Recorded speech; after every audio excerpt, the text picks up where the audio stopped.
आसंता काली ठारू आरंभ होब ओडिशा क्रिकेट लीग बा ओसीएल 14 जाए बारवाटी स्टाडियम रे हेबाकु थिबा टूर्नामेंट रे ओसीएस सिलेक्शन कमिटी द्वारा चयन करा जायथिबा राज्यर 93 जन श्रेष्ठ खेलाड़ी भाग नेबे।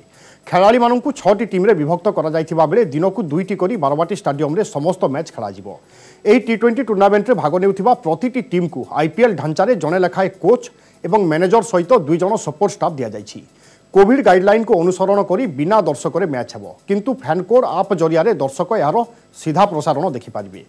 तेबे पूर्व आयोजित ओसीएल रे जो विवादीय कंपानी माने सामिल थिले सेमानकु बाद दिया जायथिबा ओसीए संपादक संजय बेहरा कहिसंती। धन्यवाद देवी एवं माननीय मुख्यमंत्री को धन्यवाद देवी कि कोविड पीरियड भितर आम ओडिशार पिलामानंक फ्यूचर को बेस करिकी जो इवेंट को परमिशन देइचंती एवं बिना दर्शक रे ए इवेंट अनुष्ठित हेबो एवं प्रत्येक दिन 2टा मैच हेबो। फर्स्ट मैच 3:30 बेले हेबो एवं सेकेंड मैच 7:30 बेले अनुष्ठित हेबो फ्लड लाइट।